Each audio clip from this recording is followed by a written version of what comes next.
Can you put DCC and sound into this tiny switcher? Let's find out. Hi, I'm Dan Cortopassi. Welcome to DCC Shop. This time I'm going to tackle a tough one, a Kato HO-Scale NW2. This model has very little space inside, so installing DCC and sound is going to be a challenge. So I actually got this model at the Western Pacific Railroad Museum in Portola, California back in 1995 as kind of a souvenir. I'd gone up there and actually got to drive the real 608 for an hour, which is a pretty neat thing if you ever get the opportunity, and it was very educational. So as you can see, this model's already taken apart. The reason for that is because I've already had DCC in this once, and I wanted to upgrade it, so I took it apart and removed the old decoder, and then it's just been sitting for a few years, like a lot of projects tend to do. But I thought it was about time to finish this up and put it back together. So when I got this Kato model, it was a custom paint job by Demi Trains, and it was already painted as WP608. I have done a little work to it to make it even more accurate. I added some side handrails, a more accurate horn. I revised the rear handrails and added uncoupling levers that look like the ones on the real thing. I got rid of the footboards and revised the pilot. I ended up having to repaint the pilots, trying to match the orange as close as I could, and I also put these little safety first decals. I painted the top of the hood black to match how the real 608 looked when I drove it. I used an aftermarket bell casting. I scratch built this little toolbox or whatever this is for the front end. I kept the stock cab interior, but I painted it green to match the real one. And I made these custom oversized exhaust stacks which match the real one. These are just some pieces of aluminum tubing that I painted silver. So I brought in a second model so I can demonstrate how to take it apart since 608 is already taken apart. This model is not quite fully complete, but it's intact enough that I think we can get the idea of how to take it apart. That's one of the challenges of the Kato NW2 is actually getting the shell off. Another challenge is that this whole area here under the hood is filled with a big metal weight. So there's not a lot of room inside to add DCC. So as with a lot of models, we'll start by taking the couplers off. Now this engine uses a two-piece clip to hold the coupler in place. And you don't want to lose these parts because there's really no other good way to attach the couplers. You got to pry it. It started to come up on one side. So I managed to get the clip off on the other side, and now I can take this bottom piece out. Oh, and then the coupler fell out. So how this works, there's a couple of tabs on the side of this bottom piece that click into holes on the top piece. And it's got a shaft through the middle that actually fits through the hole in the coupler box. So I don't have the original couplers anymore, but this is just a standard Katy coupler box with the sides trimmed down, and it fits in there. You just have to file it a little bit. So it's actually easier to get the top part of the coupler box off if you wait till after the shell is removed. So the next thing is to remove the fuel tank, which should just come off. So these little slots on the front and the back of the fuel tank fit over little bumps in the chassis, and you know, if yours is stubborn, you might have to use a screwdriver to release this or something, but most of the time you can just pull them off. So there are a couple little bumps on the chassis about here and behind the cab that hold the chassis to the shell, and there's really no good way to do this except brute force. You just got to be really careful not to break anything. And it's a little hard because you can't really pull on the trucks. You can't really pull on this because that could break.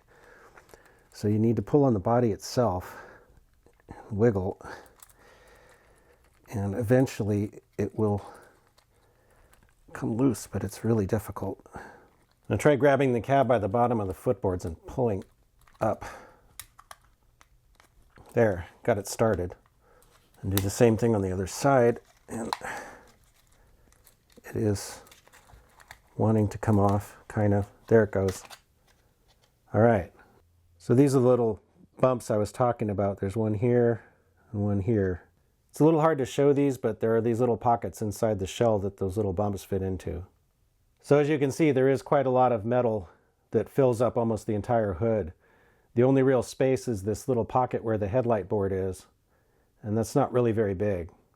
So this model uses a split frame design, kind of like a lot of N-scale models, and it's not DCC ready, meaning that the motor is touching both sides of the frame inside, so you have to take the whole thing completely apart to install DCC. So now that the shell is off, it's a little easier to remove the upper part of the coupler mount. Oop, and it just went flying across the room. Well, and I got to go get it. Okay, thankfully it didn't go that far. This is what it looks like. So because of the split frame design, you really have to use those coupler mounts that come with the model, or devise something else that would be insulated, because if you put a metal screw or tried to use a metal screw here, it would short the frame halves together. So if they haven't already fallen out on their own, the next step is to remove these contact strips. There's one on each side. These are similar to contact strips used in a lot of N-scale models. I would honestly recommend ditching these and just soldering wires to the trucks because it's more reliable. I've had a lot of trouble with actually getting the switchers to operate reliably with these, but if you want to keep them, you can. The frame halves are held together with 2 screws. I'll need to take those out to get it apart. The screws thread into these plastic nuts on the other side of the frame, and they have a tendency to fall out, so be sure not to lose them. With the screws out, the frame should just pull apart. The model has the same CAN motor that's in most other Kato diesels. It's a really good motor and it's a low current draw, so there's no reason to change this. However, you do need to do something about these contact strips because they're designed to contact the frame, and in order to isolate the motor, which is something you need to do for DCC, these can't be touching the frame because this is track power and this is the motor power, so that has to be modified a little bit. So looking at the frame again, as you can see, there's not a lot of room in here for anything. The motor takes up the vast majority of the space, and so you can't really do anything with that. What I did in 608 is cut some material away from this area. This is just metal here. There's nothing, no mechanical parts.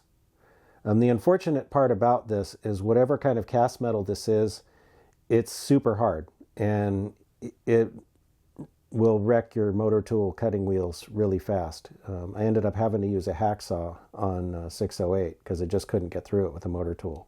So the other thing I'll need to do is disassemble the shell. Of course, on 608 that's already done, but I'll show how it's done with this model. It's important if you want to do anything with the other headlight. They do come from the factory with a little light board in there. This one looks like it's already missing the light board that should be there, so there's no light at all inside it. So if you want to, do a full install on these, you definitely have to take the cab off. So there's some little clips that hold the sill onto the model. You can just kind of unhook it.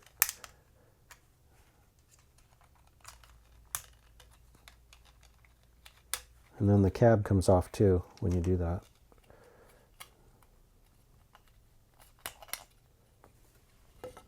The cab itself is a little more of a puzzle. This is the interior, and that clips into these clear pieces, which are also part of the side window glass. So you kind of have to spread it apart and try to get this out. It's a little hard to show on camera without my hands being in the way.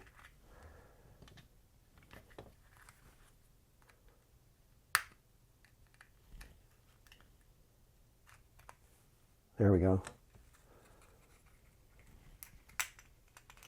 Then the side window glass pieces are actually, it's one big piece in the middle. And if you can get both of them to release, it will come out. Once those are out, the end pieces should be a little easier to get to. And if you want to remove the headlight lens, should be able to pry it out. There's a little flange on the back. Just get a little screwdriver in there.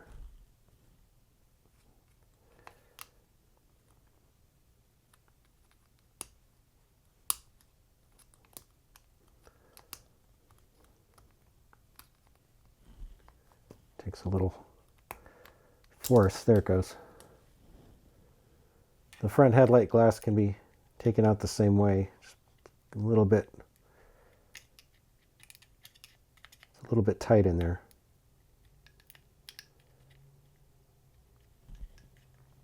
You can also push on it from the other side. I don't like to use anything hard on it though, as I don't want to scratch the surface of the lens. It's especially important if you're going to keep that lens. So it's a little hard to see, but there's a couple of small pieces of plastic that stick out on either side, and that's what holds that front lens in. This is the part here. So now that the model is completely disassembled, we can get on with the installation, and I can switch back to using my model of 608 instead of the stand-in. If you were going to do any modifications to the shell or detailing or anything like that, this would be a good time. So this is the chassis for 608, and as you can see, I made an angled cut with a hacksaw on both halves of the frame. I did an angled cut because it was just the easiest thing to do rather than having to make two cuts like this to make an L shape or a more rectangular opening. You certainly could do that as well. The main thing you have to do is just make enough of a space to put a decoder. This also does necessitate constructing a new mount for the headlight LED because obviously it's gone here. The other thing I did on 608 was to remove some material from the bottom of the fuel tank area on the chassis and to make a little hole, and this was for a speaker. I had a speaker mounted in the fuel tank pointing down. I'm not really crazy about this though. The reason for that is because speakers are magnetic, and with the speaker so low to the track, if you have any metallic crud on your layout, it acts like a little vacuum cleaner and picks it all up and it sticks to the speaker. So I'm going to see if maybe I could do something else this time. So like with any DCC installation, one of the main things is planning where all the components are going to go. A couple years ago, I did manage to find a Kato fuel tank for this model, so if I want to replace it with one that doesn't have a hole in it, I can do that. So for this installation, I'm going to use a LokSound 5 DCC micro decoder. This is a DCC and sound decoder, and it's nice and small, so it should fit in the limited space available in the NW2. Another thing I want to use is this LokSound power pack. I've really come to think of these as essential equipment, especially on smaller locomotives. This really will help prevent it from stalling. So this little model, this is a little N-scale Bachmann 280, is what really convinced me that I need the power pack in almost everything that's especially small. I run this on the Siren Creek layout, and even after putting this on the rails, after the cats have walked all over the track and it hasn't been run in months, and I put it on there and it runs perfectly. It doesn't stall, nothing. So that's what I want in a locomotive. I really hate it when you're running in something and the thing stalls and you got to reach out and tap it or something. So I think it's well worth it to put the capacitor. So I think I can get the capacitor and the decoder up here in the front. I may have to carve away a little more material, but I think there's enough room up here, and then I'll have to do something with the headlight. So before I make any final decisions about the speaker, I'm going to need to take the chassis apart and see what I can do.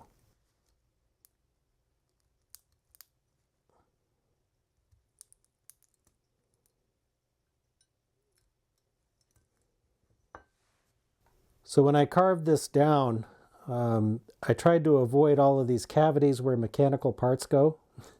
So this is the motor cavity, and this is for the worm and the gear tower. So as you can see, there's not a lot of extra space to carve stuff away here. Another thing I'll mention is this Kapton tape. This is to isolate the motor, because originally the way these were constructed was the frame is energized from the trucks, and then the motor has contacts that touch the frame. So in DCC, that's a no-no. You have to make sure everything goes through the decoder so that the motor is getting power directly from the decoder and not from the track. You don't want to short the motor to the track when you have a DCC installed, because that's a good way to fry the decoder. So this Kapton tape is very important. Another thing I'll mention is that there is enough of a gap because of this plastic motor mount. There's just enough space between the motor and the side of the frame to run some wires through, and that's what I did. I wired up the trucks.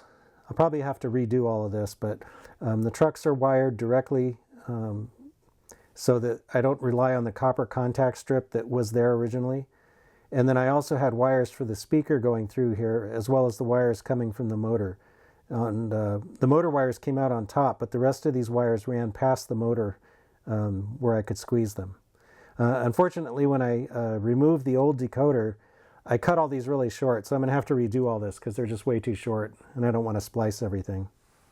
So I took the motor out, and I need to remember that this little white dot is up, so that this is the top of the motor, and this is the bottom. As you can see, when I did these orange and gray wires to the motor, I also put some Kapton tape under here. Now I'll probably redo these wires as well because, like I said, they're really short. But again, this is to insulate the motor from any possible contact with the frame. So just to make sure it's clear, this is a stock Kato NW2 frame, and it still has the copper clips. These touch little studs on the truck side frames, and the electricity comes through here and into the frame. So when you take these off, it breaks the connection between the trucks and the frame. So on my model, in theory, the frame should be electrically dead, but I'm still going to keep the Kapton tape in place just, to be on the safe side. With 608's frame next to the stock frame, you can kind of see how much material I removed. And unfortunately, it doesn't look like there's a lot more that can be taken off without, risking the mechanism. So it's a little more subtle and maybe hard to see with the Kapton tape there, but I also used the Dremel to very slowly, because the Dremel doesn't work very well on this metal, but I did manage to carve a little bit of clearance up here for wires, to route the wires, and also a little slot here for routing wires. All right, so I've pressed my pointer against the top of the frame, and what I'm trying to do here is represent how much space would be in the model with the shell on. If you can imagine, the bottom of the pointer represents the inside surface of the shell. And with that in place, as you can see, the capacitor will just fit, barely. I think there's enough room behind it for the decoder. The decoder is fairly small. And then I'll probably end up having to use like a surface mount LED for the headlight, because I don't think the 3mm LED that I had in there is going to fit with the capacitor too. Before I go any further, I also wanted to mention I'm putting all of the parts for 608 in a little bag so that I don't lose them. It's especially important with a small model like this that's out of production not to lose anything, because it may be very difficult to replace. So even though I'm still not crazy about it, I think the speaker has to go down here in the fuel tank area, because I just don't see any other place to put it. I was hoping to be able to cut some more material up here and maybe somehow get it in this area, but I just don't, I really can't cut much more here without getting into these mechanical areas that I'd really rather not touch. I suppose you could put a speaker in the cab, but I'd rather not do that because, this has so many windows you can really see the inside, and it would be kind of visible. So after thinking about this for a while, I think I decided I'm going to use this. This is a LokSound Sugar Cube style speaker, and it comes with an enclosure. So it took me a minute to figure out how this goes together, but the pieces fit to form this kind of box, and the speaker sits off to one side, and the entire volume over here and under the speaker becomes part of the enclosure. I can't stress enough how important a good enclosure is for sound quality, and generally the bigger the better in a model. So here's what I'm thinking. This is just the bottom of the enclosure, which is actually going to end up being the top probably, because I'm going to flip it over. If I carve a little channel into the frame here, this could fit recessed into the fuel tank far enough that the outer plastic covering of the fuel tank should fit over it. Now I am going to probably lose these little tabs here for mounting, so I'll just have to glue the fuel tank onto the model, but I don't think that's too big of a deal. So I'm also thinking if I use this replacement fuel tank piece, rather than make the sound holes for the speaker right over the speaker, I'll make them off to one side or maybe even on the end. And that way, hopefully, if this speaker picks up any crud, it'll at least stick to the bottom of the fuel tank and not go inside and stick to the speaker face. So I just figured out also that if you leave out this part, you can build the enclosure so it's even flatter, although that does cut down on the volume quite a bit. The smaller version of the enclosure is not as tall as this metal under the fuel tank, and I'd actually already cut this down a little bit, so this is shorter than stock. So this would definitely fit. Even with the enclosure at its full size, it comes up about even with the metal that's there, and as I mentioned, I've already cut this down. So it should, in theory, fit inside the fuel tank. So what I need to do basically is just to cut a big channel that's about even with where the bottom of the rest of the frame is, and then stick this in there. And I think that should probably do it. Just as a final check, I can fit this enclosure entirely within the fuel tank, and there's a little bit of space actually between the top of the enclosure and speaker and where the fuel tank will hit the frame. So this definitely will fit. And it also occurs to me that if I'm going to get rid of those little mounting tabs, there's already holes here, these slots. So I might not have to do anything to the actual part, and that would make for a pretty neat install that would be almost undetectable. And in fact, doing that, I might actually be able to not flip the enclosure upside down, but actually put the speaker on top like this, because I think it might actually work better, because then it's not buried down in the bottom of the tank, but it's up at the top where the airspace is, and the sound could come out these slots. So I think that's what I'm going to do. Doing all this carving, along with the carving I've already done, is of course reducing the weight of the model and probably its pulling power. But this is it's an NW2. It's not a tunnel motor that's going to be lugging freight up steep grades on Donner Pass. This is going to be working in a yard. So I think that'll be all right. I should also mention that I put some Kapton tape here and here on the sides, on either side of the trucks. And this was just a precaution to keep the little studs that were on the trucks from touching the frame. I actually cut those down, so I don't think that's even physically possible anymore, but I left the tape in place. So this enclosure is just styrene, so I'm going to glue it together with some liquid styrene cement. This is same stuff by Micromark, but you could use Plastruck Weld or whatever you wanted. It's a little hard to see because of the black on black, but there is an air gap here. And when the speaker is in place and this is all sealed up, that means that the space behind the speaker as well as this volume over here is all the same airspace. So that's why this works as a larger enclosure without taking up a lot of room like this way. So the part around the back of the speaker is also apparently styrene, because I was able to use the same cement to glue it in place. So now it's all put together. Another benefit that I thought of with the speaker, toward the top of the model rather than on the bottom, is it gets the magnet a little further away from the track, so hopefully the vacuum effect will be lessened. I used a Sharpie to mark an approximate cut line. I'm trying to preserve a little bit of the material here if possible so that I can keep this little piece. If that doesn't work, I may end up having to cut the whole thing off like I mentioned earlier. All right, well, I'm going to see if I can make any headway with my motor tool, and we'll go from there.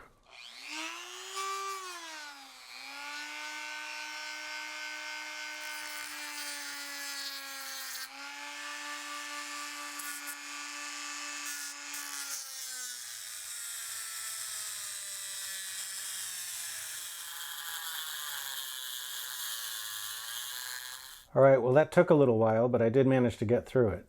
I'm using a flat file to clean it up a little. All right, the speaker fits. And as a final test, see if we can get this on.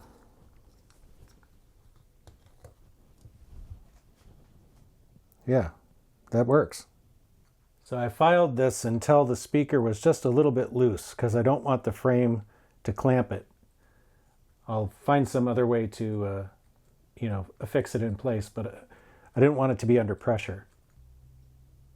So this is approximately how I imagine the speaker is going to mount. It does stick down a little bit below this weight, but if you recall, I've already cut this back a little bit from stock, and there is a little extra space in the bottom of the fuel tank plastic part. So I think this will allow just enough airspace for the sound to get out.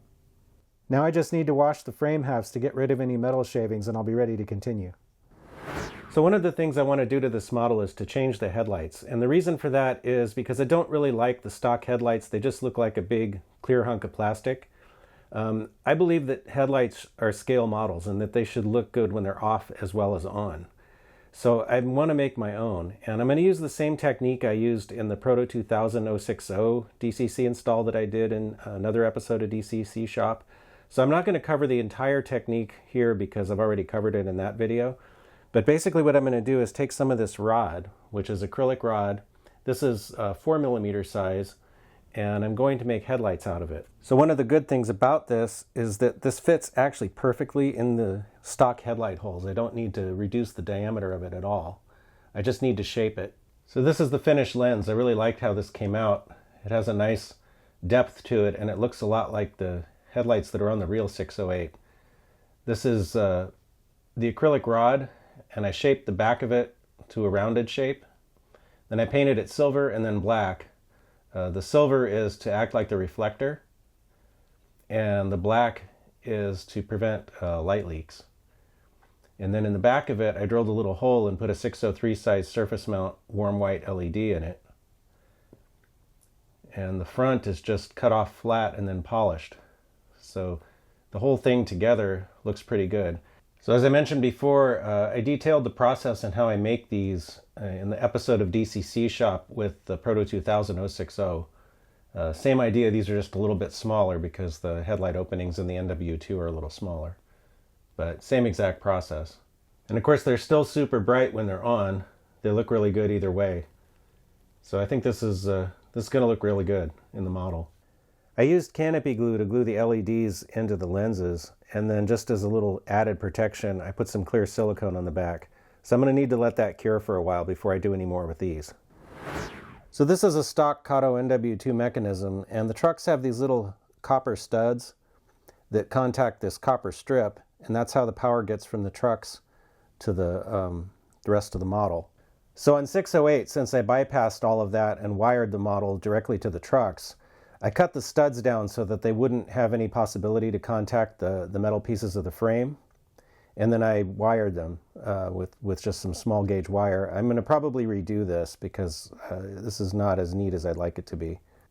So another thing that I used to do was add these little wheel wipers made from some brass wire, and that's soldered to this remnant of the copper stud on the truck.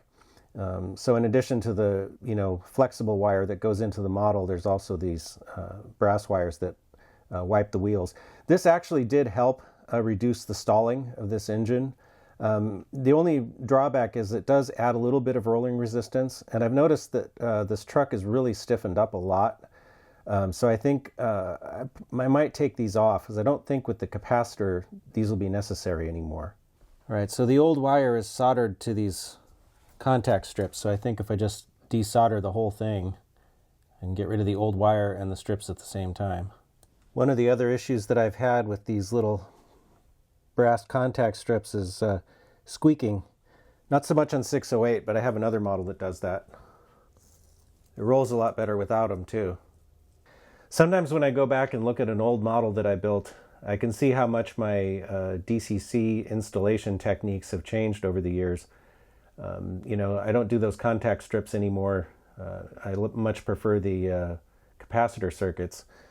Another thing I noticed on these trucks is that I never painted the wheel faces. So I'm going to go ahead and give these a quick service and get that done before I put the model back together. So like most Kato trucks, to take them apart, first you have to remove the bottom cover plate, and there's a couple of clips on either side that have to be loosened. So you have to do that first. I like to use a small flat blade screwdriver and kind of pry them from the top down, if you can, do that with them off the model. So they tend to want to pop back on, like you try to take one side off and the other side pops back in. So what I like to do is to wedge a screwdriver on one side once I've gotten one side loose, and then I try to get the other side.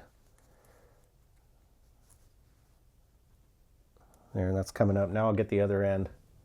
Once the cover plate is off, then the side frames can be unclipped from the ends. And once that's done, it should just pull off. Yeah, there it goes. So these copper pieces are essential equipment. They are the wheel bearings, and they're also the electrical contact. So it's important not to lose these or bend them as you're taking this apart. So the rest of this with the gears in it is not easily disassembled. So I wouldn't recommend taking it apart any further unless there's a reason to. If there's any crud in here, like a little micro brush or little screwdriver or something can be used to dislodge it. I just try to clean it up as best as possible and leave it, because this is actually working pretty well, so I don't want to mess with it. So I'm just spinning the gear with one finger and keeping a micro brush in there to kind of wipe them off. And as you can see, it's definitely picking up some guck, So I want to get all that out of there. So this thing's not doing too bad for a 30-year-old model. It's actually pretty clean, and the gears are spinning pretty freely. So I would recommend using lubricants on model trains very sparingly. I'm going to use a little of this NeoLube number 2, which is a liquid graphite lubricant. I like this because it dries and then it just leaves the graphite behind, so it doesn't attract more dirt. And put a little on the gear axles and let that soak in. This plastic's already pretty slippery, so it doesn't really need much lubricant anyway. While I have everything apart, this is a good time to check the wheel gauge. These are okay. This is the best time to fix it, is when the model is disassembled, if it needed, any adjustment. So I noticed these gears have a little bit of fuzz on them, so I'm going to get that off too. This model has open slots in the lower gearbox cover, so it is possible for little hairs and whatnot to get in here. So it's good to take that out, when you're doing something like this. So before I paint the wheel faces, I want to make sure they're nice and clean. So I have some isopropyl alcohol and a micro brush, and I'm just cleaning them off and make sure there's no oil or dirt or anything on there. So I'm using some Model Master Railroad Tie Brown to paint the wheel faces. I'm trying to keep the paint off this center area because that's where the electrical contact is. I'm also trying to keep it off the wheel treads. There's no real trick to this, I'm just being careful. Sometimes it helps to rotate the wheel a little bit as you're painting it. Now that the paint's had a chance to dry, I'm going to go over the wheel faces again with some dark brown weathering powder. Last thing is to take some of this Neolube and coat the axle ends. I'm also coating the bearing surfaces. This should help to improve the electrical contact. I'm not generally a fan of bare plastic, so while I have the engine apart, I thought it would be a good time to paint the side frames in the fuel tank. So I've taken them outside and sandblasted them, and that's just to improve paint adhesion. Now I'm going to take them back out and spray them black. I airbrushed the side frames in the fuel tank with some Vallejo Air Flat Black, and I think this looks pretty good. It's got just a hint of a sheen to it, and I think that's just about perfect for the way 608 looked when I drove it back in 1995. So putting the trucks back together is basically just the reverse of taking them apart. I think these came out pretty nice. They roll pretty well too. Diesel trucks should roll really freely if they're set up right. So I've soldered new wires to the trucks, and now these are ready to be reinstalled. This is a good stopping point, so I'm going to leave things here for now. In the next episode, I'll pick it up again and finish the installation. If you like this video, then please like, comment, share, and subscribe. Stay tuned, and thanks for watching.